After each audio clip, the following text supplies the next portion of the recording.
It's time to look at one of the greatest masters of cinematic form, of action adventure, of editing and storytelling, of stunt making, writing, directing, you name it, he did it all. It's Buster Keaton coming up next.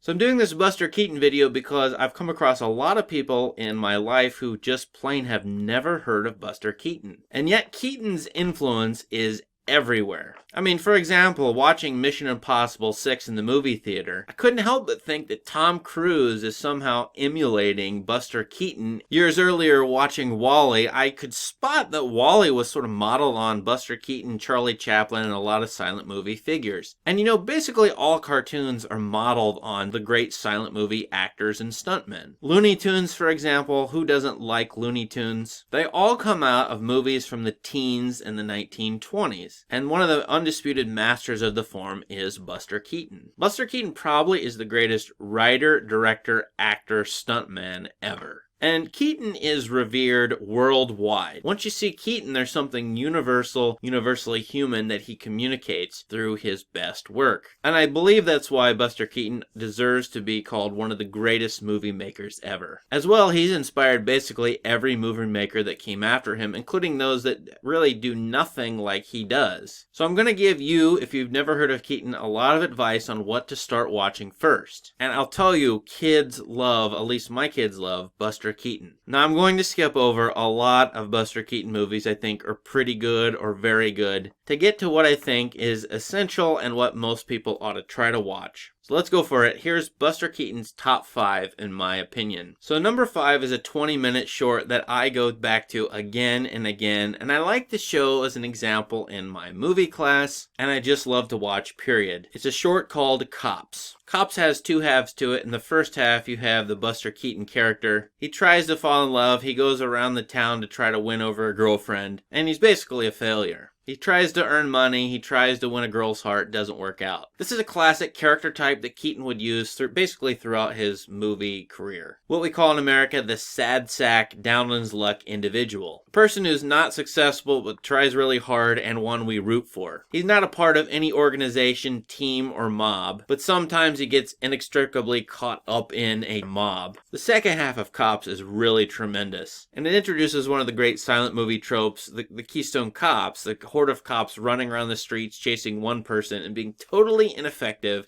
at stopping crime. There's some wonderful stunts in Cops, and it's easy to find this movie online. Number 4 on my list is one of the most beloved movies ever, and putting it at number 4 might be controversial. It's The General. In The General, Buster Keaton plays a Confederate train engineer during the Civil War in the United States. And he tries to enlist in the war in order to impress a girl. It doesn't work out. They make him become a train engineer instead of a soldier. So he wants to go fight for the rebel cause, but he's stuck as a train engineer. Well, he just happens upon a group of Union soldiers who are trying to raid the Confederate territory, hijack the train, and do a lot of damage in his homeland. So he chases after them in a train and tries to stop them. The movie is basically perfectly edited, perfect action sequences in this. This movie has been copied all over the place. One of my favorites is one of the Wallace and Gromit shorts where Wallace and Gromit chase a penguin on a train set in their home. But you think of any sort of train movie, it's alluding to The General. The General is one of the most beloved movies ever. It's in the top half of all kinds of greatest movies ever lists. I think one thing about it people should think about is it has a Confederate hero and the Confederate side as the good guys versus the Union side, who are not the good guys. In some parts of the United States, for some people, that's going to be controversial and hard to take. I'm just warning you, but you have to take into account that so many movie makers ever have called this a great movie in spite of its content. Number 3 is one of my absolute favorite movies. It's 7 Chances. And here you've got Keaton playing a different kind of character, the rich snob. The rich snob who's oblivious to the world and is stuck up in his ways. This kind of character doesn't know how to do anything in life besides be pampered. In this movie, Keaton is going to inherit several $1,000,000 from a rich uncle. But that rich uncle's will stipulates that he marry by his 27th birthday. Well, when he receives the notice that he will get an inheritance if he does this, it happens to be his 27th birthday. So the Buster Keaton character desperately goes around town trying to marry somebody, anybody, any woman he can in order to get the money. That's just a wonderful premise in and of itself, and it leads to some hilarious scenes. And then it turns out, well, there's an ad in the newspaper for women to marry him. And so he gets chased by a whole horde or mob of women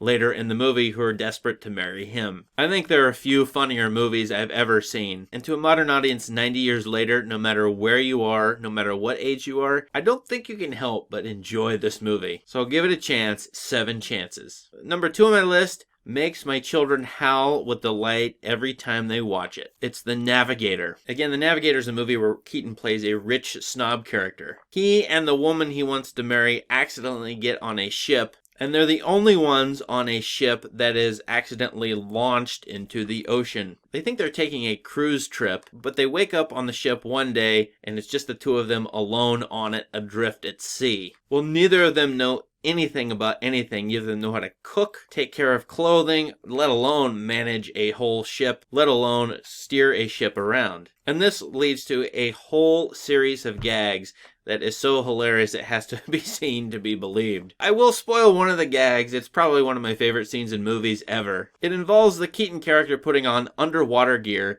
doing a deep dive, and actually encountering swordfish. No, I won't give any more than that away, but you gotta see this movie. I think you'll really laugh at it. My last movie and my number 1 choice is one of the most thoughtful movies ever made about movies and about what movies do to their audiences. A lot of people would put this in their top 10 all-time greatest movies. And for me, I feel close to the same way. I'm not sure I put it in the top 10, but I might put it in my top 50, let's say. And that's Sherlock Jr. Sherlock Jr., Buster Keaton plays another sad sack character who wants to marry a girl but can't. He's too poor, and he's too small, and he's too weak. He's a movie theater operator, so you sort of have 2 halves of this movie. The first half is this movie theater operator trying to win over the girl, but he can't because the tough, bigger, badder dude is going to win her over. So he goes back into the movie theater, turns the movie on, and he starts dreaming. And he dreams of himself going into the movie world. And in that movie world, you see him play out this whole drama of him trying to win over the girl and beating the bigger, badder, tougher dude. The movie, Sherlock Jr., is a tour de force of what movies can be. The dreams that they are, the hallucinations that they are. The wish fulfillment that it sort of gives us as movie watchers. As well as so many wonderful techniques that Keaton himself came up with.